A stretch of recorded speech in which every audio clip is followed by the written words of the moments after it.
आनंद लो प्रतिदिन के जीवन का में स्वागत है। आज की चर्चा का विषय ऐसा है जिससे कोई भी खुश नहीं रहता, लेकिन बातचीत करना बहुत ही जरूरी है। मैं आज आत्मनियंत्रण के बारे में बातें करना चाहती हूँ। आत्मनियंत्रण आत्मा का फल है जिसे प्रभु ने आप में डाला है। अगर आपने यीशु को अपना उद्धारकर्ता स्वीकारा है, फिर भी आत्मनियंत्रण का उपयोग होना जरूरी है। आप पर कोई भी नियंत्रण नहीं कर सकता सिवाय आपके। तो आइए इस विषय पर और भी गंभीरता से विचार करें।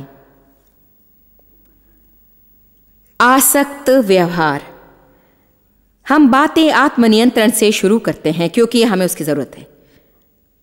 गलतियों 5:22 पर आइए। प्रभु वचन के लिए सवेरे आपको धन्यवाद। हमें प्रतीत है कि लोगों के जीवन में इसका सकारात्मक प्रभाव पड़ेगा।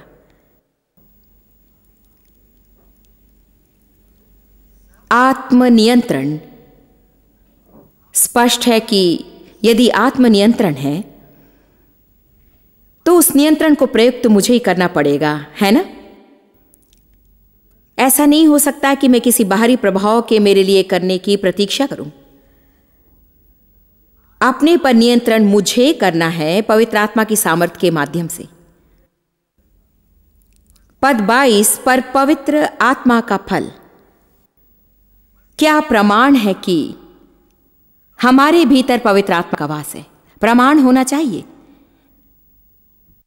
यदि हम मसीह हैं तो हमें अभिषिक्त करने के लिए पर्याप्त प्रमाण होने चाहिए। हमारा व्यवहार उससे भिन्न होना चाहिए जिसके जीवन में परमेश्वर की सामर्थ्य नहीं है। आमीन। मेरे प्रिय मसीह में दोस्तों, हमें अपने व्यवहार का ध्यान रखना चाहिए।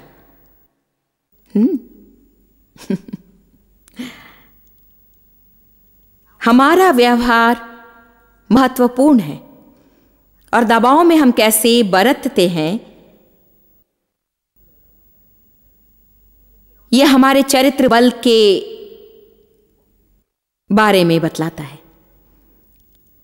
यह हमारी आत्मिक सिद्धि के बारे में बहुत कुछ बतलाता है। किसी का भी बर्ताव अच्छा हो सकता है यदि उनकी चल जाए।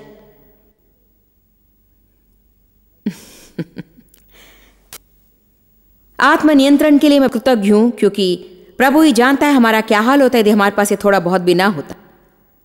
आमीन।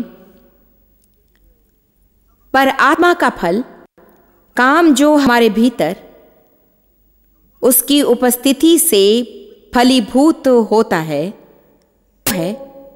प्रेम, आनंद, खुशी, शांति, धीरज, जो कि नरम मिजाज और सहनशीलता है। सहनशीलता का अर्थ है बहुत दिनों तक बिना बदले सहने की क्षमता।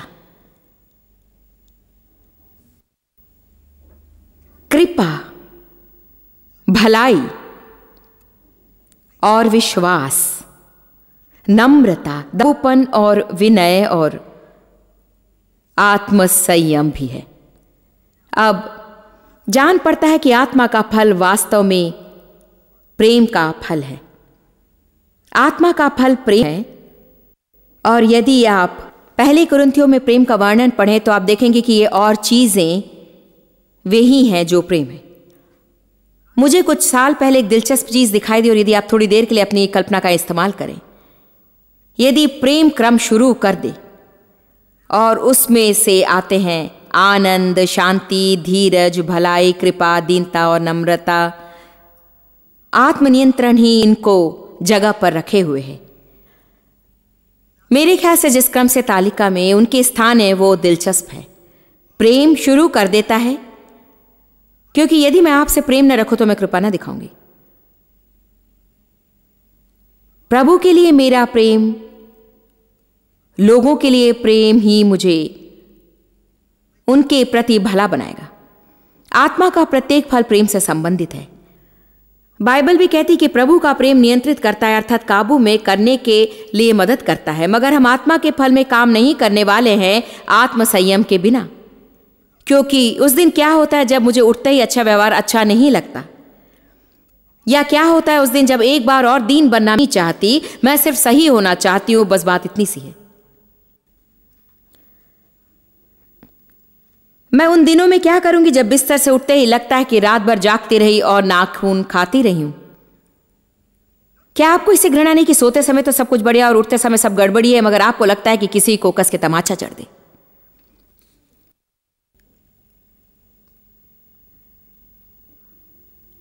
बात समझ में नहीं आती शायद। यूं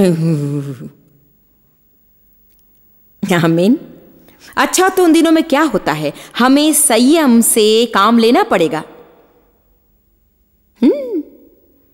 क्या बदलाव होगा, कितने अद्भुत परिवर्तन हमारे जीवन में आ सकते हैं यदि हम आत्मनियंत्रण से अधिक काम किया करें।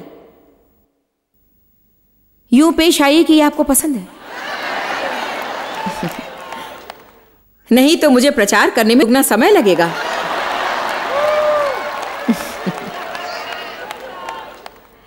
हमारे जीवन में क्या बदलाव आएगा? हमारी आर्थिक स्थिति कैसे बदलेगी यदि हम आत्मनियंत्रण में काम करें? हमारे शरीर कैसे दिखेंगे यदि हम आत्मनियंत्रण में काम करें? हम कितने अधिक स्वस्थ होंगे, हमारी अनुभूति और कितनी अच्छी होगी यदि हम संयम से काम लें।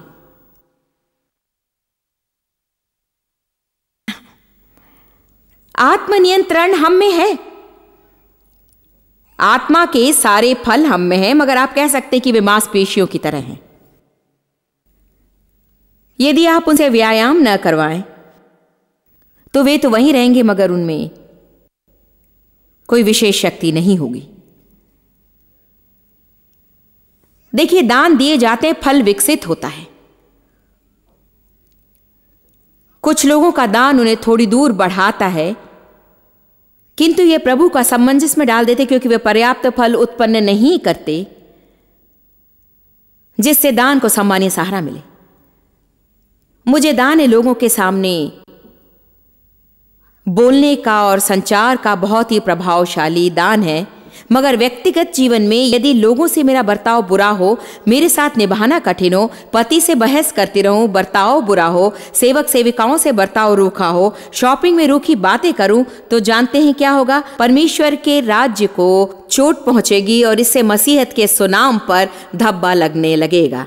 इसीलिए अगुवाई करने वालों को न सिर्फ दान हो मगर फल भी होने चाहिए। उनके फल से उन्हें पहचानोगे।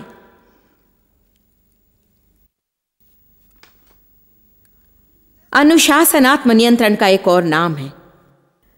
बाइबल साफ कहती है इब्रानियों 12:11 में, वर्तमान का कोई भी अनुशासन आनंद की बात नहीं।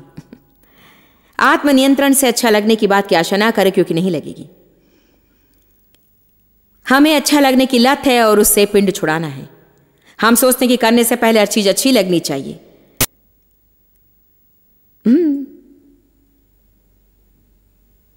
मैं जानता हूं मुझे क्रोध है, मगर कुछ अच्छा नहीं लग रहा है। तो बाइबल कहां कहती है कि यदि तुम्हें अच्छा ना लगे तो दिन भर क्रोध रहने का यह एक बहाना है। हे प्रभु, आज मुझे तो आनंद मिलेगा, आपको मिले या ना मिले। अब इसे सुनिए। अनुशासन या आत्मनियंत्रण का अर्थ है उसे करना जिसे जानते हैं कि करना चाहिए, जब करने का आपका मन ना हो। बात इतनी सी है, और वास्तव में आत्मनियंत्रण और अनुशासन हमारे मित्र हैं। ये परमेश्वर का दिया यंत्र है, ये मालिक नहीं है, हमें करना नहीं पड़ेगा।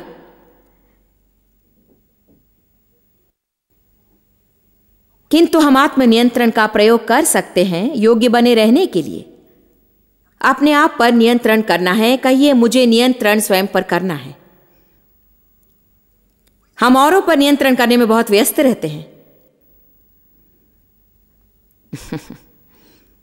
काश कि हम अपने पर अधिक एकाग्र हो सकते। हम सदा औरों के काम से काम रखते हैं और अपनी परवाह नहीं करते। दूसरों को नापते रहते हैं, अपने बर्ताव से बिल्कुल अनजान रहते हैं। इन चीजों के लिए हम दूसरों को नापते रहते हैं, वे ही चीजें हम स्वयं करते हैं। कोई किसी और को क्यों कर नापेगा यदि वे ही चीजें वे स्वयं करते हैं? क्योंकि हम नहीं देखते कि हम क्या करते हैं। हम हमारे कार्य के लिए बहाने बनाते हैं। हम अपनी ओर गुलाबी चश्मों से देखते हैं, मगर औरों की तरफ हम आतिशी शीशे से देखते हैं। अनुशासन का अर्थ है उसे करना जिसे आप जानते हैं कि करना है, आपका जीना चाहे तब भी। अनुशासन वो गुण है जो हमें चाहिए, वो हमसे हमारा कर्तव्य करवाता है ताकि हम वे चीजें पा सके जिन्हें हम चाहते हैं। फिर चाहिए एक बार और, अनुशासन में चाहिए, वो हमसे हमारा कर्तव्य करवाता है ताकि हम वे चीजें पा सके जिन्हें हम चाहते हैं।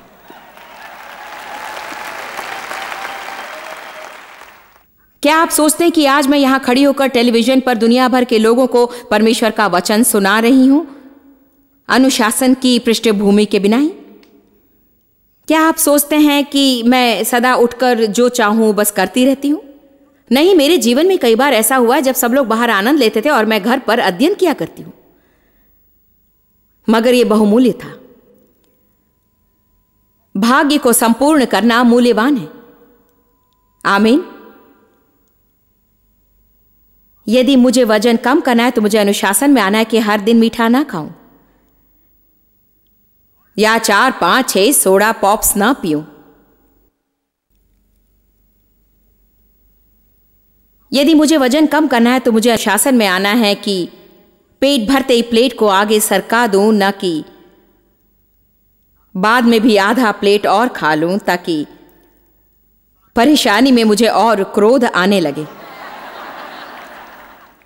एक बात बताऊं आपको, हम जब उस मोड़ पर आते हैं जहां हमें जान पड़ता है कि हमारा सीमांत आ गया किसी भी बात में, चाहे खर्च की बात हो या खाना या बोलना या कुछ भी, जब हमें भीतर मालूम पड़ता है कि हम सीमा पर हैं और हम वो निर्णय लेते हैं, और कभी कभी इसके लिए हमें ज्यादा समय नहीं लगता है। शरीर आपको बढ़ा रहा है कुछ करने के लिए और भीतर पवित्र आत्मा कुछ और ही करने को कह रहा है, और निर्णय की जिम्मेदारी आप पर है कि आप किसकी मानेंगे। हम अपने को मूर्ख बनाते जब कहते हैं इससे अच्छा नहीं जानता था, नहीं जानता था। कभी कभी हमें ज्ञान नहीं होता, मगर अक्सर हम जानते हैं। हम जानते हैं, हमें अचानक विशिष्ट सुनवाई मिलती है।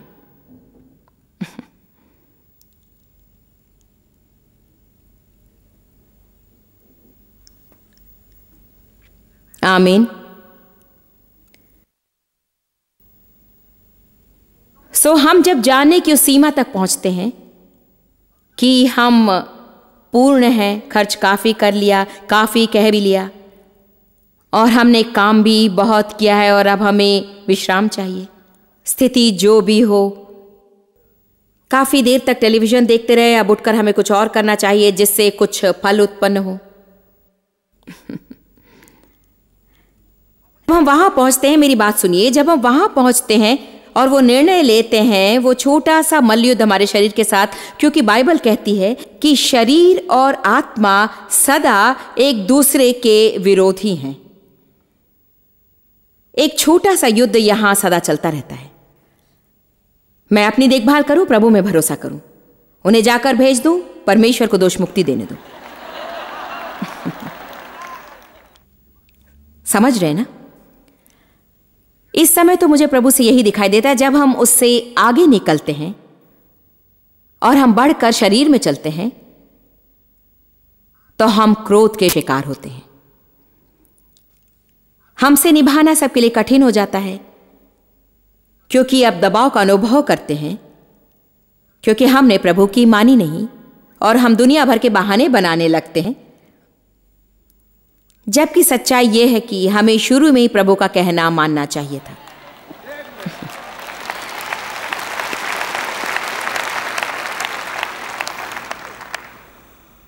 यदि मुझे ऋण मुक्त होना है तो अपने को अनुशासित करना पड़ेगा कि इन चीजों को ना खरीदूं जिनकी न जरूरत है न खरीदने की क्षमता है। क्या आपने मुझे कहते सुना उस स्त्री के बारे में जिसको शॉपिंग की लत थी और उसके पति ऋण मुक्त होने की कोशिश में थे? उन्होंने कहा कि तुम मुझे वचन दो कि बाहर जाकर कुछ खरीदोगी नहीं। उसे दुकान जाना था किसी काम के लिए, तो पति ने कहा, याद है ना, तुमने मुझे वचन दिया है कि कपड़े नहीं खरीदोगी। वो वहां पर गई और एक सुंदर पोशाक देखी और अपने को रोक नहीं सकी, उसे खरीद लिया, घर ले गई, और जब पति ने बैग देखा तो वे क्षुब्ध हो उठे। उसने कहा, देखिए मैं विवश थी, शैतान की परीक्षा सामने आ गई, मैं ना नहीं कह सकी। उन्होंने कहा, तुमने कहा होता मेरे पीछे हो जा शैतान। उसने कहा, मैंने कहा, मगर उसने कहा, यह सामने की अपेक्षा पीछे से ज्यादा अच्छा लगता है।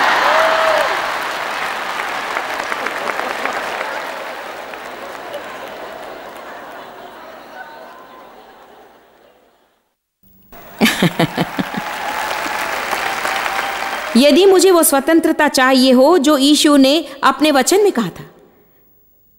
आप में से कितने स्वतंत्र होना चाहते हैं? एक बात जानते हैं, आप स्वतंत्र नहीं होंगे सिर्फ इसलिए कि होना चाहते हैं, और आप स्वतंत्र नहीं होंगे सिर्फ इसलिए कि मैं आपसे कहती हूं कि आप स्वतंत्र हो सकते हैं। कोई आप पर हाथ रखे और आपके लिए प्रार्थना करे तब भी आप स्वतंत्र नहीं होंगे। ये तो इसकी आंशिक क्रिया है, मगर जानते हैं आपकी और सच्ची स्वतंत्रता के बीच जो दीवार खड़ी है वो है अपने को अनुशासित करना अध्ययन के लिए। अगर आपके मिजाज बुरे हों तो आप समृद्धि पर अनुक्रम ना सुने।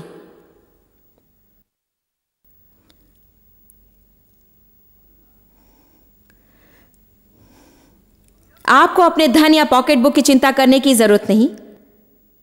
जरूरत है जो भी मिले हर चीज पढ़ने की, मनोदशा पर, क्रोध पर, प्रेम पर, दया और भलाई पर, और उन्हें बनाए रखने की जब तक आपकी मनोदशा सीधी ना हो जाए।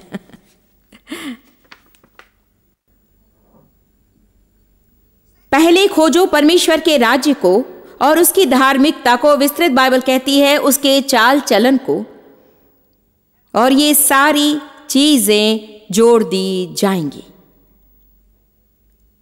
अद्भुत बात। अपने लिए मैंने पता लगाया कि मुझे बड़ी सेवकाई खोजने की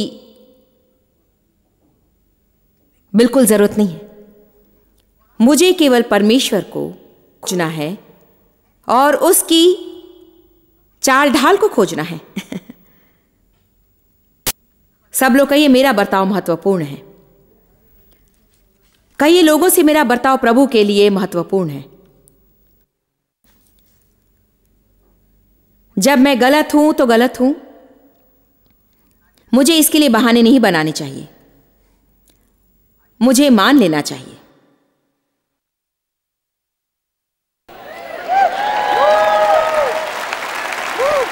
जानते हैं क्यों? क्योंकि सत्य हमें स्वतंत्र करता है।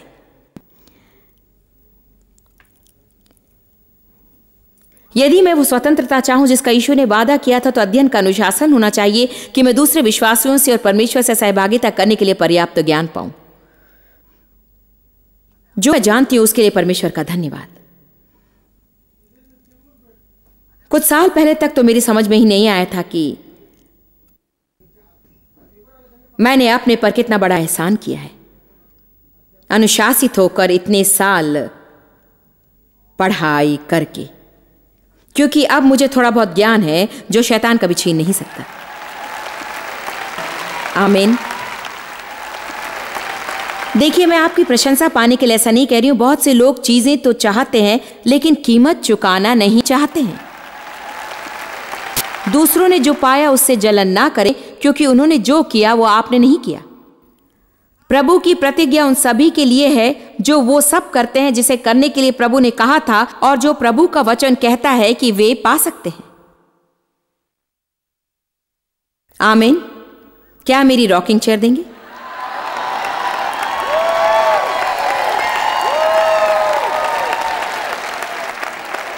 कल मैंने आप लोगों से कहा था कि मैंने इसे इसलिए नहीं मंगवाया क्योंकि मैं बूढ़ी हो चुकी और खड़ी नहीं हो सकती।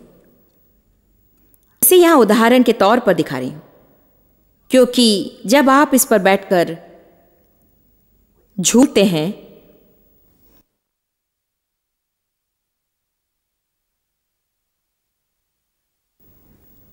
तो आप व्यस्त हैं, आप प्रयत्नशील हैं, लेकिन जहां है वहीं पर है। मैं नहीं चाहती कि आप इसे भूल जाएं। कल हमने बहुत सी बातें की थी और आगे भी बहुत सी बातें करेंगे, लेकिन हम ऐसे काम करते हैं जो रॉकिंग चेयर में बैठने के बराबर होता है। सारा दिन ऊर्जा तो खर्च होती है। काश मैं आजाद होता, काश जॉयस की तरह मेरी भी सेवकाई होती। काश संविधान के बारे में सारा ज्ञान मुझे प्राप्त होता।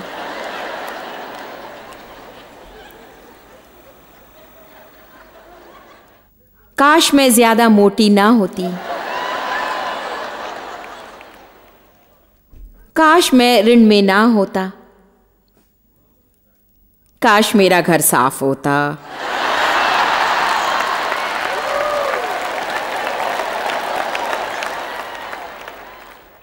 काश मेरा व्यवहार इतना बुरा नहीं होता। लेकिन हमें काश हड्डी की जरूरत नहीं है, दृढ़ता की जरूरत है। आमीन। हमें अपने शरीर में से आलसपन को हटाकर, आरामदायकता को दूर कर, हर चीज को बस सहजता से लेना छोड़कर आत्मनियंत्रण के फल में कार्य करना चाहिए, जिसे जीवते प्रभु के पवित्र आत्मा ने हम में डाला है, ताकि हम वो कर सके जो वो चाहता है कि हम करें, और वो बन सके जो वो चाहता है कि हम बने।